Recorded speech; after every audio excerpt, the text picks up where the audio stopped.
Alright, so in today's tutorial we're going to go over the custom depth render passes, and we're going to use that to create a sort of X-ray effect, as you can see on screen, where we have these items that are sticking into the object, but you can see that they glow green. This is kind of like an effect from Perfect Dark if you are around for the Nintendo 64 days. And yeah, it's pretty cool. It uses a custom depth render pass. We're going to look into that and probably touch on the idea of what the stencils are, but we probably won't get into that. So we're just going to do this effect pretty quick. So yeah, follow along. Let's get started. All right, so we are in a third-person template project. If you watched the last video, you'll know that this is kind of our VFX sandbox. We were playing with some other custom depth expressions, and this is the follow-up video. So create your third-person template project, and we're going to, I'm actually going to create a new folder in our third-person section. I'm going to call it, let's see, FX. VFX works, but I already got another VFX folder.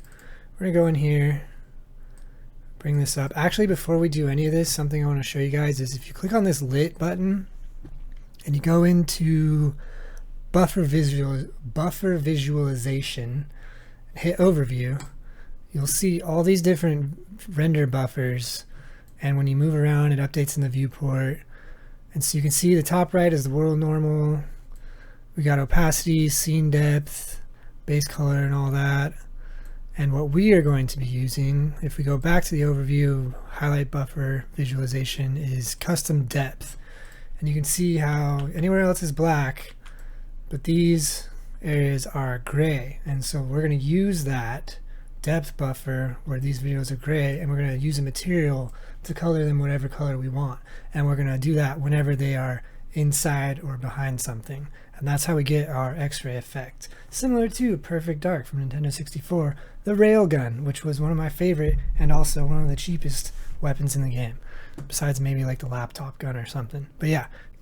Okay, let's get rid of this custom depth view and switch back to lit so we can see what's going on here. Leave that there. We're going to create a new material, which we'll do by that. If you don't know how to create a new material, then you're screwed, so good luck. So anyway, we're going to call this our custom depth X-ray. Alright, and that's where we're going to start there. Open that up, and I believe it's been like a week or two since I did this, so this is actually a post-process effect. So anytime you come across a post-process effect, always have like a little yellow flag go in your brain. It's like, oh, that's probably not very efficient. At least I have that. So it won't matter much in the future, but for now, we still have rendering bottlenecks. So whenever using post-process effects, be wary for performance. Okay, that's my little warning. But this one's not too bad. We're not doing anything crazy. So first thing we're going to do is right click. You're going to type in scene depth. I believe we want just scene depth or scene texture. Hold on. Scene texture, that's what we want. Okay, delete this one. And go this little drop down. We want scene depth and custom depth. And again, we can duplicate this by Control D. Over here, we've got custom depth. Oops, that's stencil. If I could type. Alright, so these will be our two things. We're going to create some variables. If you hold one and do that, right or left click, you can get these little guys. These are scalars. And I believe we want actually parameters. P's for panner. I think we can convert these to parameters. Yeah, so hold one, left click to get these scalars, right click them, and you can convert to parameters. We want to create range and alpha. So right click that guy, go convert parameter alpha. So this video, instead of me like doing it live, I have my own window open because I did this a while ago, and there's no way anyone would just do this off the top of their head. We use this Like this is a pre-made function thing for our material that Epic Games has done for us. So I'm just going to walk us through it. All right, so next steps, we got our variables. What else do we want? We want a color. So hold 3, left click, this will be our color. Let's do a nice bright green. You can do whatever color you want. And we need one more thing, which is our scene texture. So grab one of these, Control D. And this one is, I believe, post-process input 0. Okay, save that. This is the beginning, the beginnings. We'll start up top with our post-process inputs. Drag these down out of the way. And we're gonna mask the colors. So to do that, I believe you press M. No, that's multiply. Right click, go component mask. And yeah, we do want RNG channels. So colors are usually 3 channels of RGB. We're just gonna mask out 2 channels. And then we're going to lerp. You can left click and hold L to lerp. This will be our color, our post-process inputs, and put this into emissive color. Save that. What does it say? Current material has come. Okay. It's because we don't have an alpha in there. Don't worry about that for now. We're going to create our alpha. So to do that, that's where it gets a little crazy. If you press C around that, we're going to call this our custom or depth mask.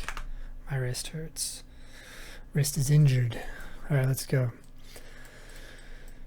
What do we want to do? So for these, we're masking out the colors as we did above.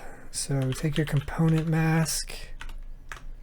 This is really just to convert color, which is a 3-channel vector, if you know what I'm saying, and to grab 1 channel out of it so we can work with single units like integers or floats. Make things a little simpler for us. If you hold S, that's how you do that. So if you hold S, you can create a parameter. Nice. Scalar parameter.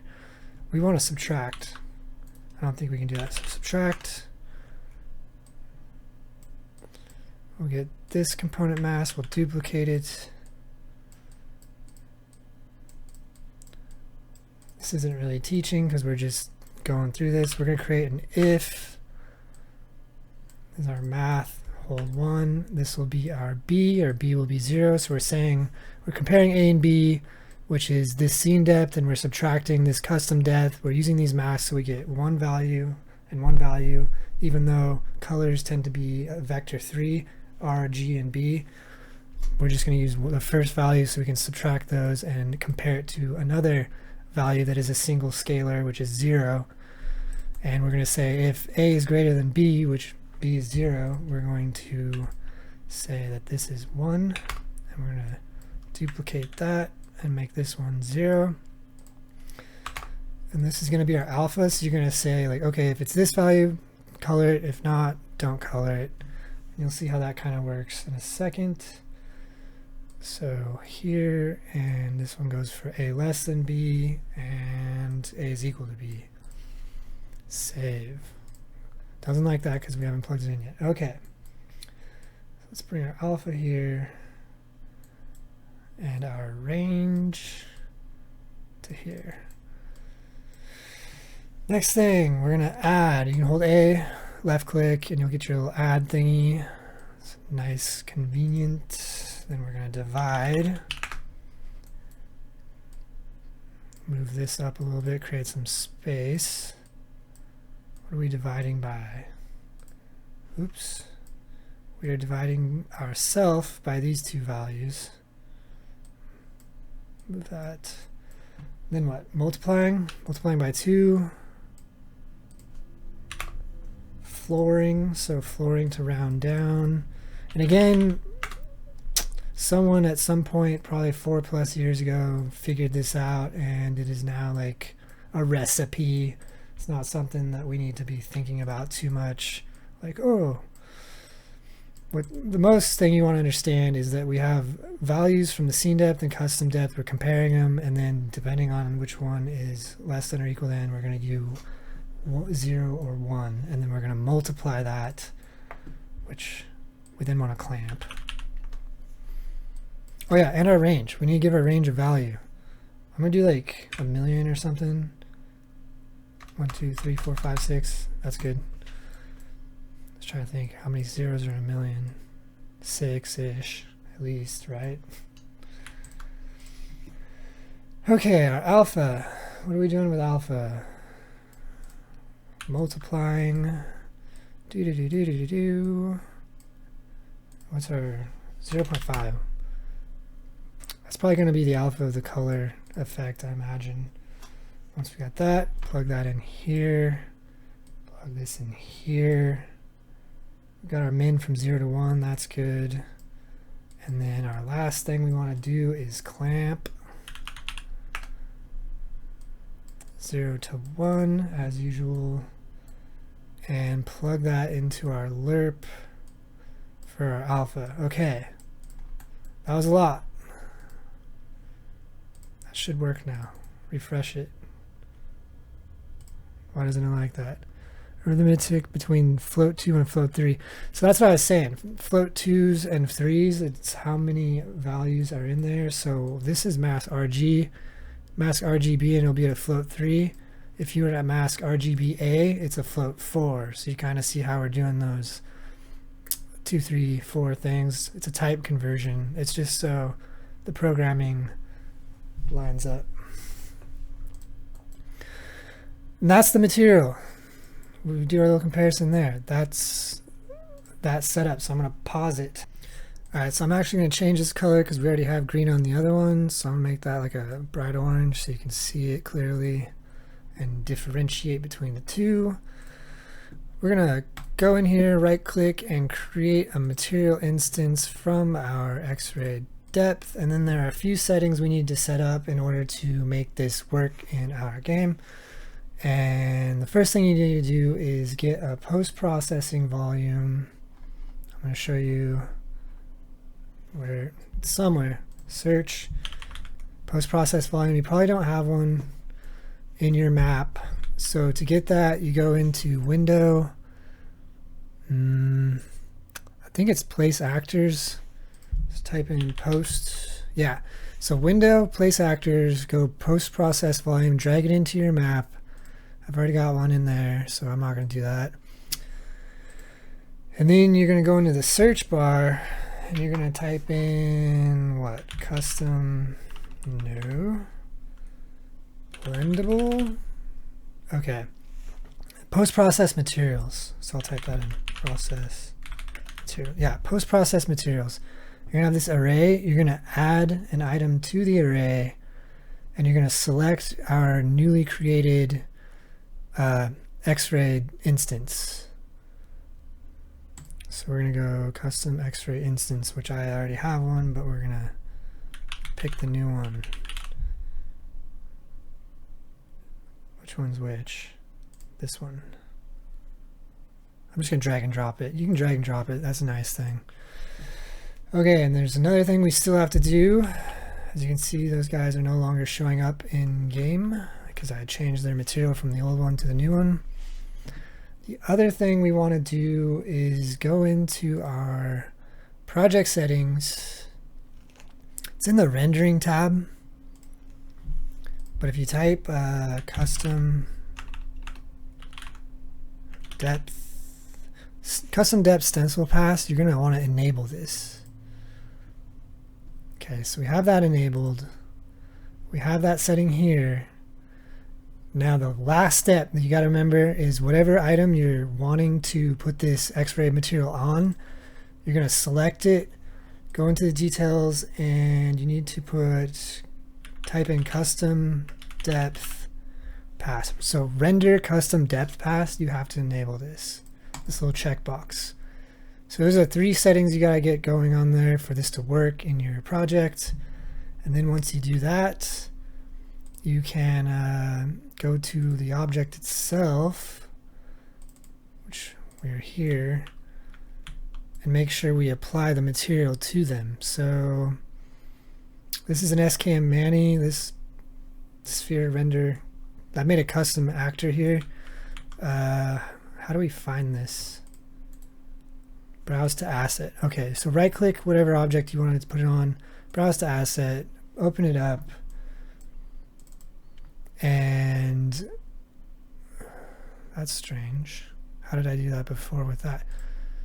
Okay, let's get our SKM Mani. I have this X-ray instance. I'm going to put it to the other one, the new material that we just made. I feel like that should be working, but it's not. Super cool. Why isn't that working? We have our custom X-ray depth material added to it. Check our buffer visualization. Check custom depth. It's working there, but our material is not working. I must have missed a setting in the material itself. All right, let's go back. Where's the little back button? Forward. Save this, make sure this thing works.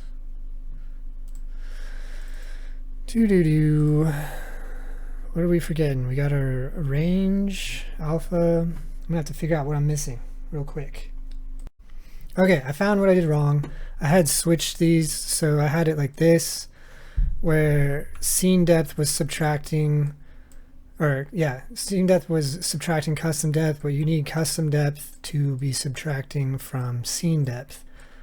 And if you remember what scene depth is from our last video, I'll show you real quick. Scene depth, this is from green and orange, is like the distance into the scene, where I mapped it to these colors, but usually you can do black and white. And because it's black and white, its values from 0 to 1, if you understand what I'm saying. And yeah, so you can compare distances based on the scene depth buffer. So we're using these stencils, this custom depth buffer, which you can visualize in custom depth, and we're subtracting the value we get from the scene depth, which is further away type thing. It's kind of tricky. It's pretty cool. I don't fully understand it, but I kind of get it. And anyway, so we get this cool X-ray effect, and you can change the color in our thingy. You could also make this a variable. If you convert that to a parameter, just call that color. And so now you can save that, and then in your X-ray instance material, you can just go like click this button and make this like a light blue or green, whatever color you want. So that's pretty rad. So that's the X-ray material. You could use it however you want. It's probably not super efficient, but it's probably not that bad. It's not like it's comparing every pixel and then drawing an outline like some of these post-processed materials are for that anime style. Yeah. So that kind of also gives us a look inside of different visualization buffers, I guess, rendering buffers, and tricks we can do with them, which the world is your oyster. So cool. Hope that helps. That's it for this video. And hold on, I'll save that. Do something cool. I need a little picture for the thingy.